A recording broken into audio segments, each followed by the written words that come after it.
Mr. Hempel, would you like to lead us in the pledge? Please salute. I pledge allegiance to the flag of the United States of America and to the republic for which it stands, one nation, under God, indivisible, with liberty and justice for all. Almighty God, we pray this day for your ever-enduring guidance. We ask you, cloak us in wisdom and fortitude, that we may disperse our knowledge and facts intelligently among all humanity of whom we serve. Amen.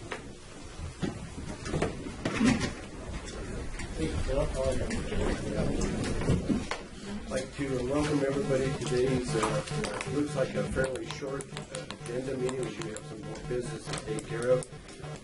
Fortunately, the closed session was tabled or postponed, and so there was no need for it. So we have no closed session meeting to report on, so the board convened at 9:32. First order of business is to, my agenda in front of me, is to approve the agenda with additions or deletions. Do we have any changes? I'd like to close the meeting today in memory of Marvin Flowers. Do we have that request? I'd also like to ask that we adjourn in memory today of Terry Wood. Mr. Egan, do you have any changes? I have no changes. Okay, any other board members? If not, we'll entertain a motion. So moved. We have a motion by Mr. Hemphill. Second. Second by Mr. Alden. Before we vote on it, do we have any comments from the public? All those in favor then say aye. Aye. Opposed? Motion is unanimous. We'll move on to public comment. This is an opportunity for those who would like to address the board on items not on the agenda, or if they're on the agenda, they could be taken up later as well. So, yes, come on up. How's Mr. Ballard this morning? Very good. How are you doing, Jim? So, last time Could you state your name for the Okay, tape? Eddie Ballard.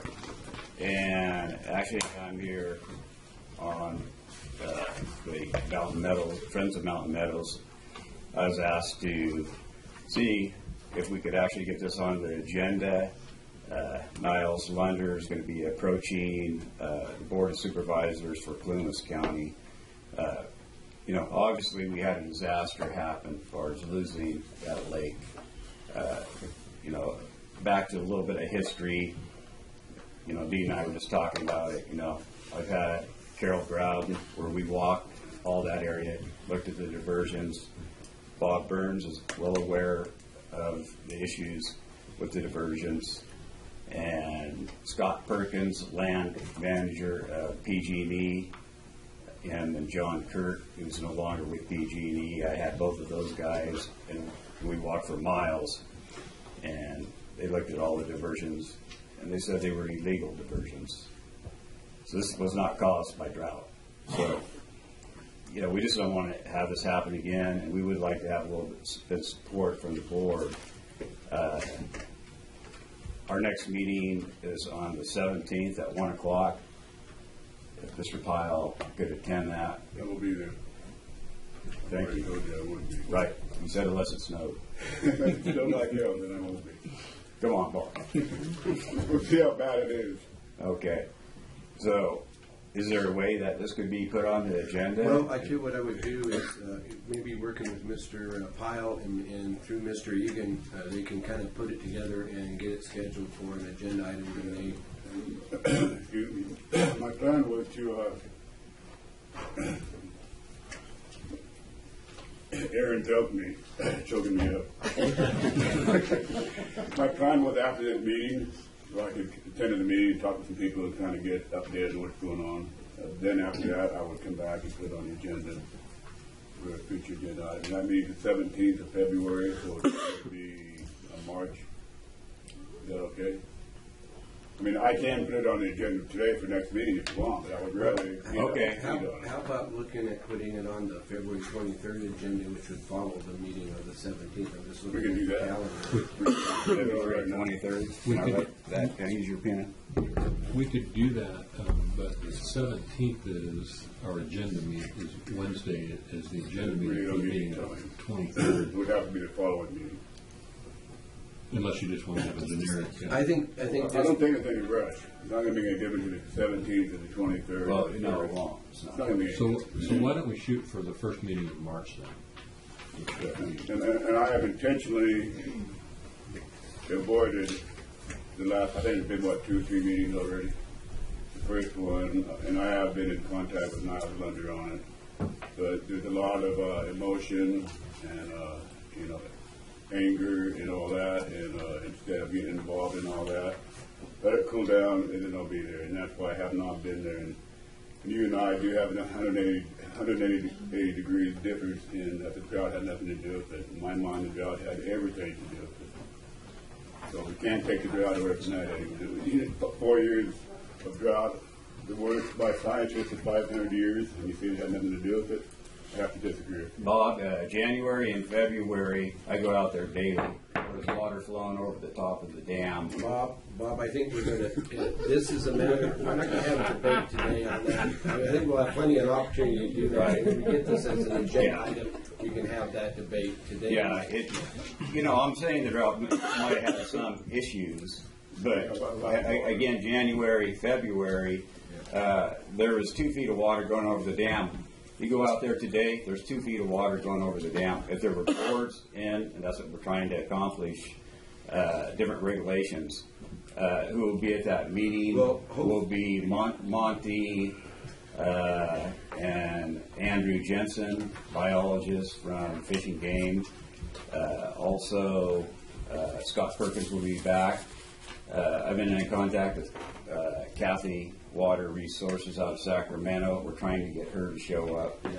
I think the purpose of the agenda, the item right now at the podium is that bringing the issue to the attention of the board.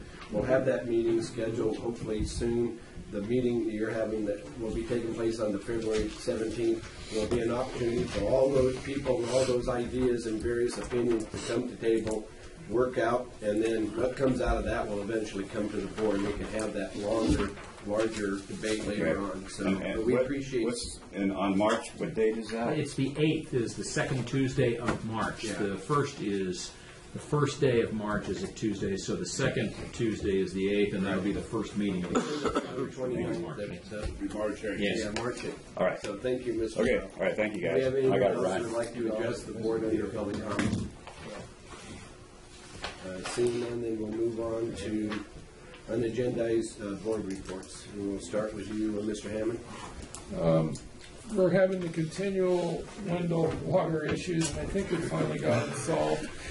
Speaking of water, there's a group that's going to take over the water system. We got the water shut down last week.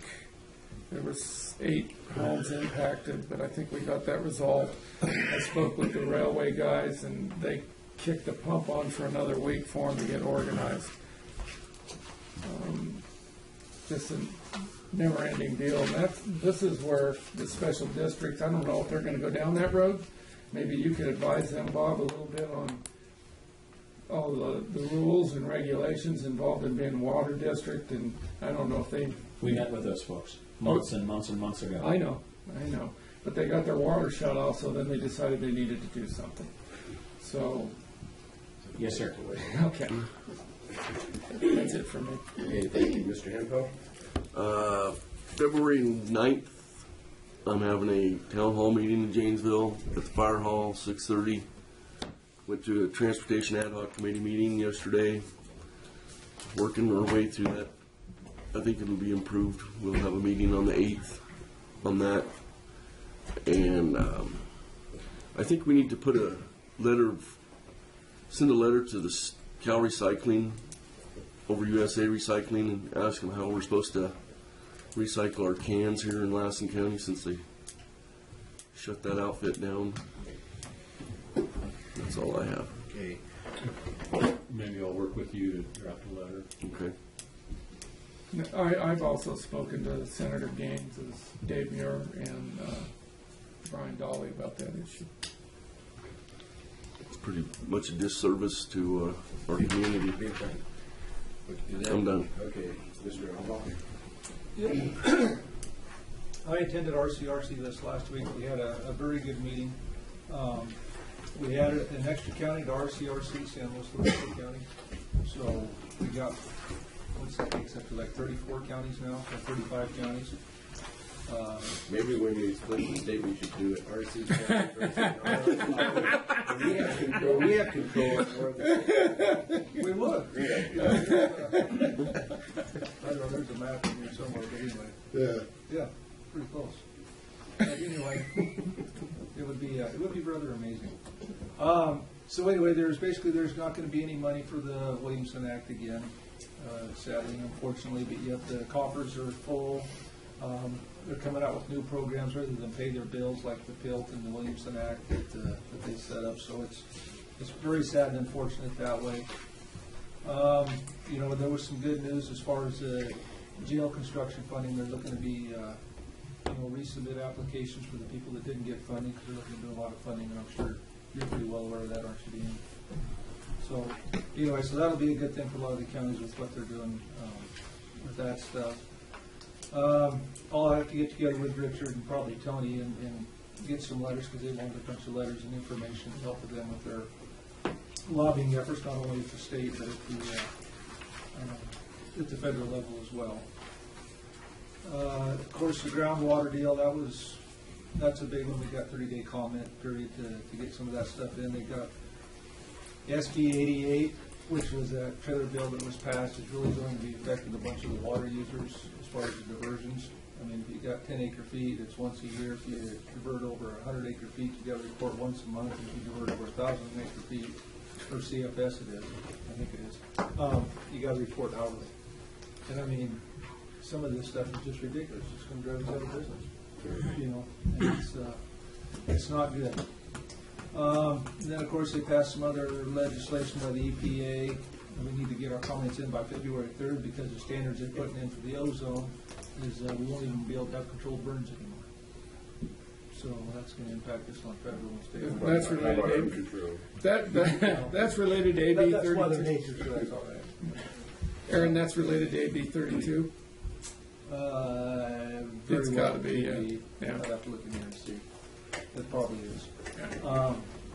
So anyway, that was just kind of a real brief overview. Of course, Brian Daly was awarded Legislative of the Year in the Assembly by RCRC. So it was a nice turnout. That was a good recognition. It was well deserved. And other than that, I think that's it. Other than Richard, we worked with MODOC yet to get another meeting set up with. I've got a report on that. Okay, excellent.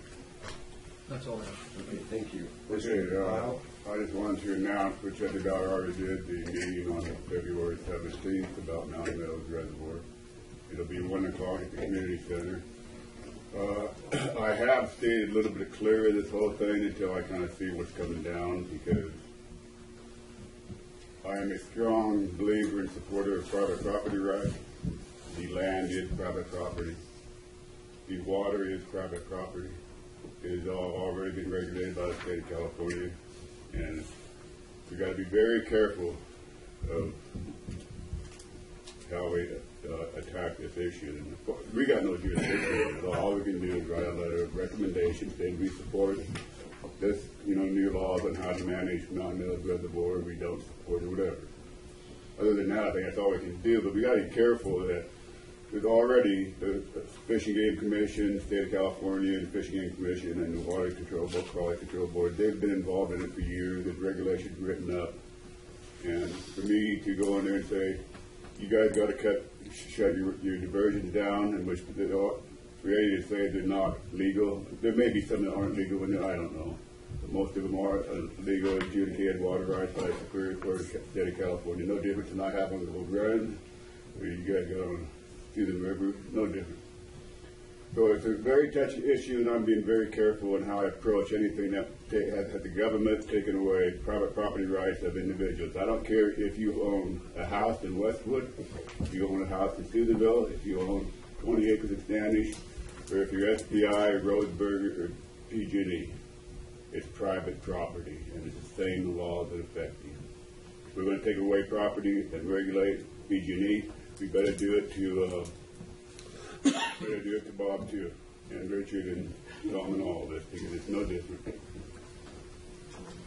That's all I got. Okay, well, thank you. Awful harsh. Well, Coming after us. when it comes to private property rights, I get harsh, man, I'll tell you what. I don't like government taking it over. Here you got people that would never support government regulation in your internal affairs and your private property rights. But here, because it's something else, ETD, they're big bad guys, right? Right. Let's take them down. Right. I disagree. Well, I'm with you. If we start taking anything away, I think we should start with Richard. I said Bob first. First Bob, then Richard. Then we'll go ahead and Tom and take the mark out of it. Turn that I don't have over. anything, so they're going to be after you right away. Anyhow, Don't stop until you get Aaron's. I've been eating it, but it's choking me up too. Pepperoni sticks. He's still eating it. Okay, sorry we got things gone sideways there. I'll finish up. Brian Dolly was in town on Friday, had a chance to have lunch with him. He filled out his papers and started his re-election effort, and he was still basking in the glow of the recognition from Wednesday night from RCRC. And having been involved in RCRC for the 16 years he was on the board, and having served as the chair and presented several of those Patty Mattingly awards, I think he truly appreciated that, Aaron. We had a chance while he was here too to talk to him about the Cal recycling issue. He's definitely upset about it. He had Josh, his chief of staff, and Eric, one of his aides, were in attendance with him, and so we had a fairly good discussion. Todd I joined us as well and talked about it from being one of the markets in town, that retailers that is affected. I mean, the bottom line is without something like that function, there's a grace period right now, but when that grace period's up, stores like Safeway and Walmart, as well as Susanville Supermarket, IGA, would be fined $100 a day. Yes. For not having a place where people they're forced by law to collect the CRB. the fee, the CRB fee. Yeah. And there has to be a provision for people to reclaim that. And because that provision doesn't exist because of actions of others, the store is the one that's fined for not being able to have something in place they can operate their own or just pay the fine. And as Todd shared with us, that might be fine for Safeway as a big corporation or Walmart as a big corporation, but for a locally owned store, that becomes real problematic. So I know that Mr. Dolly is he's got, actually Bruce Ross, his district director out of Reading, has been the primary contact person, but he's being backed up by the guys from Sacramento that were there. So they're very much aware of it. And he's pretty angry at the way the state agency handled it. It's pretty heavy-handed, and so we'll see how that all kind of plays out. But I was appreciative of the fact we had the opportunity to visit with Brian on that issue. I attended last week the meeting of the Saba group that we had approved that contract or that memorandum of understanding, that agreement with them, and so their officers were there and they of course accepted it, and they're looking forward to working with the county. Matt McLean, our new trails coordinator, was in attendance, and I thought he did an outstanding job of establishing a rapport with them right off the bat. He's new to the job, and they're looking forward to working with them, and so I think that's a great partnership that we have going there. Went to the Historical Society, had their annual meeting on Saturday, and Janet Corey was elected to be the new president of the society, replacing Tony Jonas. They had a report on what has been working on the Roops Fort project, and the board had contributed to the restoration of Roops Fort. It was about $25,000. The Susanville Sunrise Rotary, I see Mr. Phelps in the audience, was a big player. They contributed $15,000 towards that project. But if you get a chance, if you have some time idle during the day, swing by and check out the work that was done. It's just an incredible project, and it's about 98% done as far as the roof and the structure. They're going to be doing some second adding on to it because they were able to come in under a budget, so they have a few dollars to be able to enhance the restoration. But it's really something that I think is a great testimony to our community, the work that they've done. And then yesterday, I was looking forward to attending the BSA2 meeting in Bernie, and but I got as far as Bogart and the roads. Highway 44 was just really miserable yesterday morning, and so I turned around and wound up coming back. And as I pulled off the road and I got back to cell service to call ahead to let them know that I wasn't going to be able to make the meeting, it just started snowing. And according to all the radar stuff, you look at all the apps and they tell you where the storms are and stuff like that. They showed everything was kind of clear, but I can tell you 44 is not a great place to be when at 35, 40 miles an hour I'd gotten to the meeting, but it had been mostly probably over by the time I would have gotten there. So I'm not sure what happened there, but I know that Les Ball from Shasta County was elected to be the new chair to replace Kay White, who has been our representative, and she was able to attend, but she was living down in Red Bluff, so it was easier for her to get over to Burns. And then finally, I wanted to share with the board that I intend to write a letter, not as the chair of the board or as on behalf of the board, but on my own behalf. But I want to make the board aware of it. If the board is interested and would like to be a part of it, I'm more than happy to expand the scope of it. But it would be a letter to the Senate, the Assembly, and the Secretary of State's office where the Jefferson State folks filed their petitions last January 6th. I finally was able to get hands on a copy of the petition that was filed, and I found it was very interesting, this petition right here. But it states on the second page, the supervisors of Lassen County have done their part and voted for the attached. We ask that this matter be approved by the California Senate. This is the Senate version, but there's an Assembly and the Secretary of State's version. I did talk with Mr. Dolly about this on Friday when he was here to ask him how best it would be best to handle this. But he says, and then passed on to Congress for their affirmation. This petition is brought under Article 1, Section 3A of the California Constitution, which states, and it has the quote, the people have the right to instruct their representatives, petition government, redress agreements, assembly freely to consult for the common good. And they go on, they hereby petition the legislature to respond to this matter and remedy it. They further ask that you keep the supervisors of Lassen County and myself apprised of the status of the petition, and they actually list all 5 board members, including Mr. Baird had added his name. Now, I don't have a problem with them filing the petition. I mean, they've announced that they did it on behalf of a number of counties. I think my last count, looking at the list, is there are about 17 counties that have either taken action against or no action or a conditional provisional action, and only about 8 counties total that have signed on without reservation. And so it's only about a third of the counties that they have approached have actually responded in the manner in which they have been to be a part of this. Now, 20 years ago with the Statham effort, it was all the counties that got together and moved forward and did a common election, and they didn't go to the legislature. They went to the people and put the ballot measures and stuff on, and we all voted on.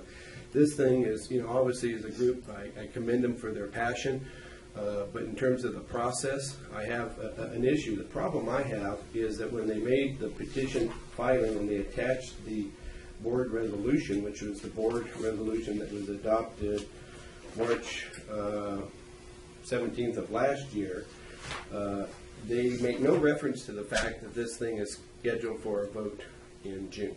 Make no reference to the fact that the action the board took on a 3-2 vote, and I realize was a minority opinion of that it was conditioned upon a vote. And to say that is on the 10th of 11 whereases, it says, whereas the Lassen County Board of Supervisors conditionally favors separating from the state of California and joining the new state of Jefferson, authority to join this effort to separate from the state of California would be granted subject to the approval of the voters of Lassen County at the June 2016 primary election by way of advisory vote. And then in the first of the 3, now therefore, all clauses, it has all the Lassen County Board of Supervisors hereby conditionally approves withdrawing Lassen County from the state of California and starting over by forming a new state which represents the needs, provides opportunity, and protects the rights, liberties, public health, safety of the people of the new state of Jefferson. Said approval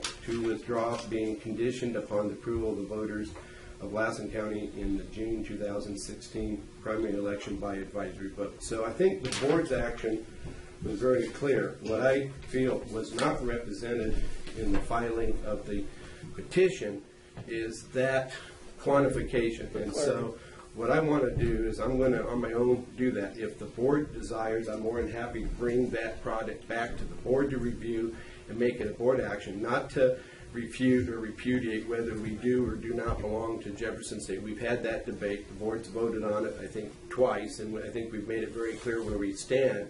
but I think in terms of how Lassen County is represented to the larger world, okay, I think the action taken by this self-appointed, unelected group of folks, okay, to assert themselves, and particularly to put on there that, you know, that listing our names, that they're doing this as our agent and misrepresent that to an official body such as the California Senate and Assembly is not appreciated. And I think that's the message I want to just share, so that when they have their committee meetings and they decide to either follow through or not in Sacramento, at least they know that these folks have, and they didn't do just to Lassen County. I think Plumas and Lake County also schedule an election, and I know from talking to one of the Plumas supervisors, the reason why their board voted unanimously to repeal putting on the ballot is because they went even farther than that. They actually came in, the Jefferson State folks,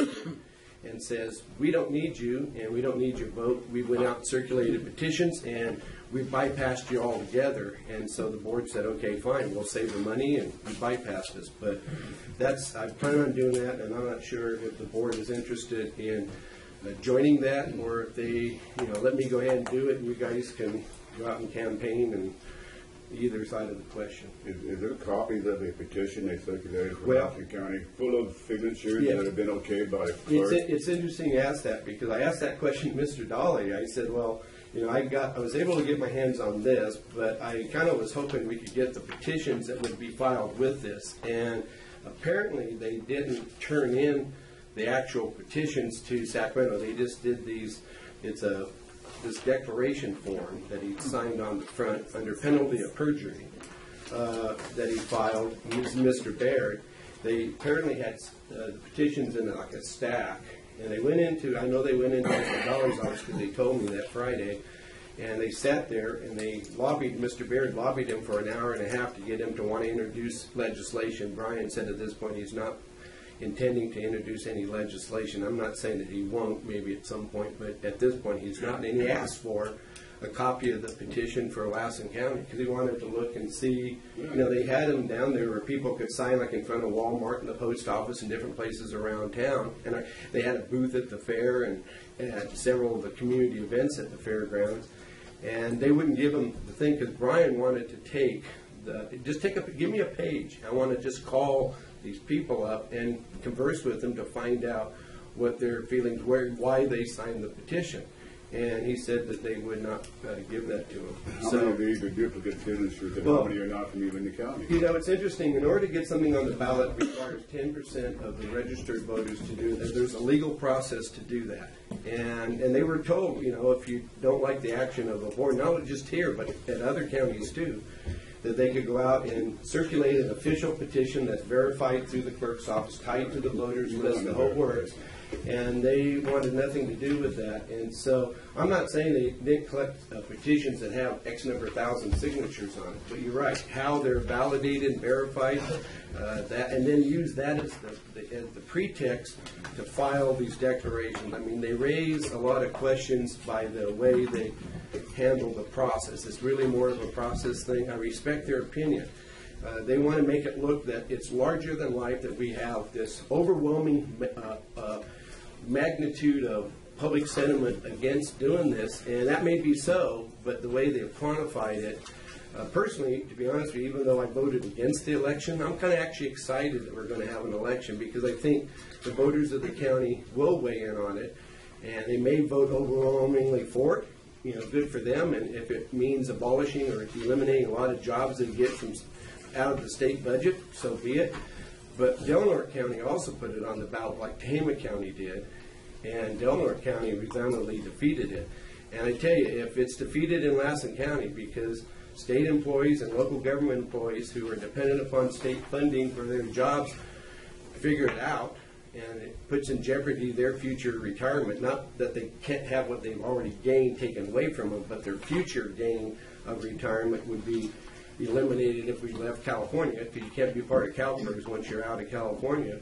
I think when it becomes your pocketbook and your passion for an idea, the vote may be differently. I mean, we'll see. I mean, the public will vote, but these guys have already jumped the gun. They prejudiced the approach. So if it's the board's desire, I'll be more than happy to see the schedule on an agenda. It doesn't have to happen immediately, but we need to communicate, and I'm planning on communicating if the board isn't interested. So we could have a debate that this is board reports and it's not an action item. So what, I don't know, is there any interest on the board? I mean, Sure. would you like me to draft I'd it? like to see a copy of that with the draft letters in, and so we have time to. Well, I'll tell you what, this is it. I have a PDF file on my computer. I'll give you the copy right now. I'll make more and I'll put it in everybody's box, and I'll work with Mr. Egan, and maybe we could draft up a board letter that we could bring back, and then we could have a full public discussion on it and decide if we want to send or not. I think it's mainly to just let those 3 public agencies that received this, how we feel about the representation, that, yeah, it's, the board conditionally voted on it, it was a majority. If the voters of the people like it, this is where we'll be, but to say that we're rock solid on board and to represent it to the world that way, I think is premature and inappropriate. So, okay, well, that concludes my items for unagendized board matters. Before we move on to our regular agenda item, we'll go back to public comment. I see Mrs. Spencer, you have your hand up. No, I just want to comment on this agenda item. While I agree with everything you just said, verbatim, can't argue with it, totally support this. That wasn't on the agenda, and it wasn't a board report, so. Yes, it was a board report. I was reporting on my meeting with Mr. Dolly. 13 minutes on SOJ was, while I enjoyed it, was inappropriate. Thank you. And I'd like a copy of the declaration that you hand out. Well, when this, I didn't hand it, I gave Mr. Alva my copy. You presented it at a board Yeah. meeting, and if you give it to another board member, you have to distribute it to the public. Don't worry, Mrs. Spencer. First of all, when you get elected to the board and get to be chair, you can talk under unagendized board matters on anything you want for as long as you want. I guarantee you it works. But it will be part of the packet, and you will get a copy of it when we get that as agendized for the next regular board meeting. So the information is available. So should we all sit in your place? Is that your recommendation of Sure. of public comments? Yeah. That we all should run for your positions? Well, I'm not going to debate the matter with you, Madam Spencer. I would say that there is a privilege by being a member of the board, and the public has its opportunity to comment. The board is discussing its business, and it's conducting on behalf of the voters that elected us. There's an election coming up in your district, no less, and I would invite you to consider doing that if you really desire to assert a greater role in our meeting. So this is not a town hall meeting, and we're not going to conduct it as such. This is a meeting of the Board of Supervisors of Lassen County. So with that, we'll go back to our regular agenda, and we'll take up our 9:45 time certain. And we have a proclamation to be presented to Mr. Holbrook. Before we do, could we just entertain a motion and a second to approve the proclamation so we have a recorded vote? I'll make the motion to approve the I'll proclamation. second it. Okay, we have a motion by Mr. Hammond, second by Mr. Hempel. Is there any further discussion? Any comment from the public? Forever hold your peace if you don't want to commend Mr. Holbrook. Okay, There is additional comments. Ms. McDonald is here from the depot and would like to also make some comments. After we make the chair's presentation, discretion. we'll Yes, sir. invite those who would like to make individual comments. That would be an appropriate thing to do. Thank you, counsel. Thank you, sir. Okay, with that, all those in favor of the motion? Aye. Opposed? It is unanimous. And with that, I'd like to invite You Mr. don't get a Hammond to vote. join me down in the well so we can make this presentation.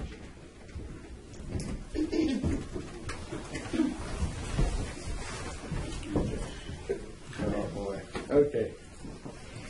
If Mr. Holbrook, why don't you stand here and we'll have Mr. Holbrook. We'll have the big guy in the middle. Yeah. This is the big guy here. All right, good. Good. You haven't seen this old enough to see this. Me too. Yeah, me too. Yeah. Anyway. Time's catching up. It is. Okay, this is a proclamation in honor of Tim Holbrook on his retirement as field representative for Congressman McClintock and Congressman LaMalfa. Whereas Tim Holbrook began his service on January 3rd, 2009, He held this position until his retirement on December 31st, 2015. And whereas Tim Holabird has served as a representative for Congressman McClintock and Congressman Lamalfa and is recognized for his outstanding service to Lassen County and its constituents. Tim has assisted the community in helping the Veterans Administration to build a local clinic and to develop a public-private partnership of healthcare services to our veterans in northeastern California and northern Nevada through the VA hospital in Reno, Nevada. And whereas Tim Holabird to facilitate better intergovernmental relations with federal agencies and holding them accountable, especially the U.S. Forest Service and the Bureau of Land Management. Tim has worked hard to establish a congressional relationship with one of the largest employers in Lassen County, the Sierra Army Depot. Tim has been a longtime member of the Fort Sage Unified School Board of Trustees. And whereas Tim Holabird will always be known as Halibert, and there's a backstory to that, and I'm sure that Mr. Hammond would be happy to share that. Tim, enjoy your retirement. Good luck to you. Tim, you will be missed. Now, therefore, be it resolved by the Board of Supervisors of the County Lassen that Tim Holabird be commended for years of service to Lassen County, and that the Board of Supervisors wishes him well for many years to come. So you, thank you. Really, congratulations. Once you turn it around. Oh, okay. There you go. Yeah, that's there you go. Okay. I can't read. Yeah. I'd like to thank Tim for all he's done, especially his work with Sierra Army Depot. And I know they're here to commend him. He's bridged a lot of gaps for us and their congressional support. And we hate to see him move on. Well, it's been an interesting ride. Yeah. 7 years Yeah. dealing with federal agencies that don't function too well. Wait a minute. These people get more work done. They get more work done in spite of. I'm getting away from In spite of. Okay. Lori, would you like to? Mr. Eric Mann, our Chief of Staff, and I are here on behalf of Lieutenant Colonel Kuhn to thank you for all the support that you've given Sierra Army Depot since 2009, and not just to the depot, but to the employees themselves. Even your union. Even me. You've been a great asset to us. No, we appreciate it. I appreciate it. It's been a pleasure to work with you. You guys really, let's see, I deal with 5 forests, national forests, 2 national parks, 1, 2, 3, 4 BLM offices, 5 BLM offices. And in spite of the federal and the VA, you get more work done. So I commend you for that. And you employ plenty. No, we appreciate everything you've done for us, for the employees. Well, thank you. Well, thank you. Thank you. We appreciate it. Right. Hope you're not a stranger to us. Appreciate the board giving us this opportunity to do this. Well, I live in the community, so I'll be around. Well, good. We hope to see you again, and good luck to you in your future. Well, take it easy for a while. Yeah, thank you. Yeah, thanks, Lori. Yeah, you bet. Do we have anyone else in the audience who would like to comment? Yes, I'd like to say something. Melody? Melody Brelli, Director of Health and Social Services. I've heard about Tim over the years, but I never had the opportunity to meet him until he and Rudine Monty were working on some projects, and Tim wanted me to get some money to pay Rudine to do all this stuff. And I have to say it's worked out very well. Rudine has a very nice project going with BSO, and not only for our veteran service officers, but for MODOC and Plumas, where she meets with them on a regular basis and helps them deal with the trauma of dealing with they get a lot of secondary trauma from veterans who come in and have their own traumas. And Rudine's done a very nice job of working with them and connecting them with local and VA mental health services. Right. And I just want to thank Tim for helping get that off the ground. I really appreciate it. It was a pleasure to work with you. But that was a good cause. Yeah, it was a nice. Dean got involved with that. The chief got involved with that. And I think he thought it was a good meeting, didn't he? Right. Yeah, we, for those that aren't aware, Dr. help me. Rosalind Everett. Yes. is head of I can think Rosalind. Yeah, last name. she's head of the I guess you wouldn't call it mental. She's head of the behavioral health unit. Behavioral health for the VA in Reno. Outstanding young lady. And we had all heard that there had been a veteran that committed suicide up in Modoc County. And so her idea was, let's get together with the powers that be of the counties and have a meeting to try to help educate on how to recognize these things before they come up so we can maybe stop it. And her attitude was, I said, well, when do you want to have the meeting? She said, sooner than later. She came up to Modoc County. We had that meeting. We had the meeting here. We shared it with Plymouth County, right, Dean? Here, and rather dysfunctional congressional offices couldn't quite make it. So she went to our office in Auburn to put on a meeting. So they would have the experience. Excellent lady. She really, and she's hammered, folks. She has 11 psychiatrists and something like 16 therapists under her in Reno, including one therapist here in Susanville. And really making an effort. I'm very pleasantly shocked, but when you see how busy that office is, it's frightening. There's something wrong with our system. It's absolutely hammered. You go in there any time of the day during the business, and it's packed with people. So we have a problem. We have to address it, and we need to all be aware of it. There's a lot of veterans in this room. A couple of us from the Navy, of course, so we're all right. The Navy. Yeah, but thank you, everybody. Thank you. Mr. Chairman? Yes. If I could, I'll keep it short. I'll be under 13 minutes, I promise. You got 3 minutes. But I like to talk. Because I heard Dean mention, of course, we're here honoring Tim. Before you get too far. Gary Pell. Gary Pell. Chamber of Commerce. No, actually, I am also right now chair of the board of Northeastern Rural Health. Okay. So speaking of medical care, medical stuff like that, as most of you are aware, and actually I think Rudine did a presentation here. Tim was with him. Of course, Tom's been instrumental in it. One of the things we've done now, and big thanks to Tim and work with Rudine, is doctors are hard to get in rural areas. They get attracted by big city lights. They love to stay in the big city. So one of the programs that Tim helped us set up, like I say, Tom was instrumental, was bringing residents, doctors that are now doctors, but they're doing their time, doing their service, and very instrumental. We've had, I think we've had 2 residents go through now. 2 residents go through and look at the futures. They're in UNR. They're a medical student. They're officially doctors, but that they work under supervision for a while. So we've had them up here in Northeastern Rural Clinic.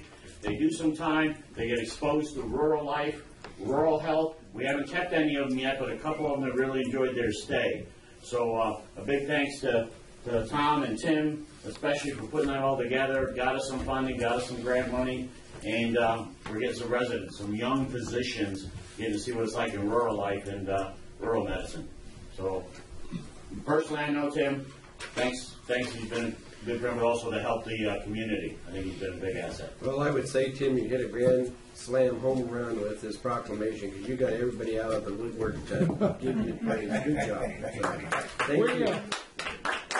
On a little funny side note, John Estelle can't hear very well, and he thought Tim's last name was Halliburton. So me and Tim and Estelle were going somewhere, I guess to look at the water or something, and he was calling him Halliburton. I'm looking at him, and I'm going, it's Halliburton. So that's how he got the nickname Halliburton. And now his whole family, everybody up in Modoc up there calls him Halliburton. And, he'll forever be known as Halliburton. All right. Sounds good.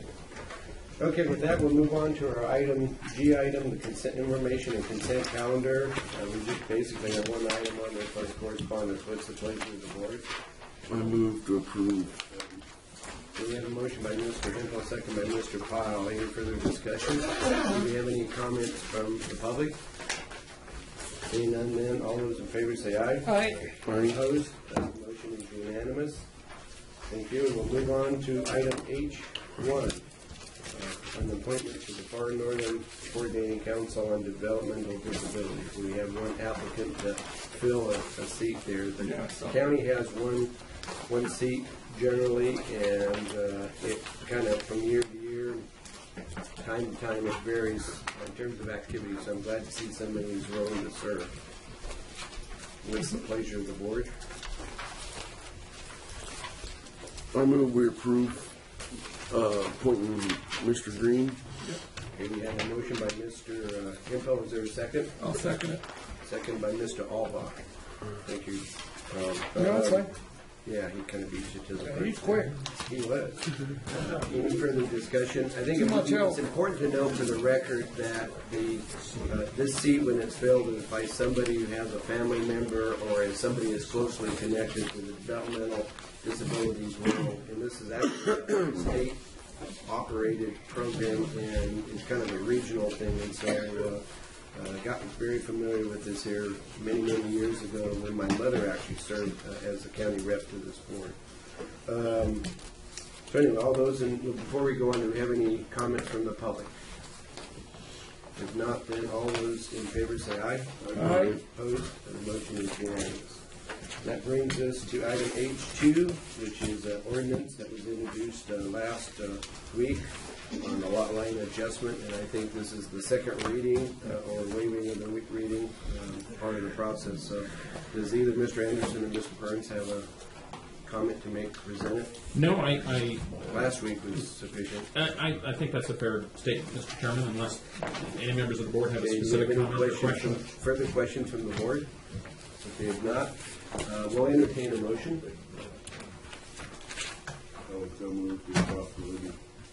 And this is ordinance, what's the number? 001. 2016-001, and we would need a motion to either read it or waive the reading of it. Waive the reading. Okay, we have a motion to adopt ordinance 2016-001 and waive the reading of the ordinance. Is there a second? Second. Okay, we have a second by Mr. Hemphill. Do we have any other further discussion by the board? Do we have any comment from the public? If not, Madam Clerk, would you poll the vote, please? Supervisor Pyle? Aye. Supervisor Alba? Aye. Supervisor Hemphill? Aye. Supervisor Hammond? Aye. Supervisor Gentleman? Aye. The motion is unanimous and the ordinance is adopted. With that, we move on to item H3. Mr. Egan? Mr. Chairman, I have a couple of items. Last week I attended the Trindle meeting in Del Norte County, one of our 3 annual meetings we have. We discussed a couple issues I think that are of interest to the board. The first being that we, as the board knows, a couple of years ago we took over administration of workman's comp claims in-house rather than hiring that out. That's worked out very well for all the counties involved. We are in the process of, we're contemplating doing the same thing with general liability claims. Right now we contract with a company, George Hill's company, to administer those claims. And we've been, for the last year or so, contemplating taking that over in-house, and we're continuing to do that. We haven't made the move yet, but it looks like maybe at our next meeting we may make the move to do that, and I expect that that'll save us some money in claims administration. Another item we discussed was setting rates for the next year. It looks like we are going to experience a moderate increase in rates due to, for our county and most of the other counties, due mainly to claims experience and expense. So we're expecting and we'll be budgeting for a slight increase in premiums there. Never ending.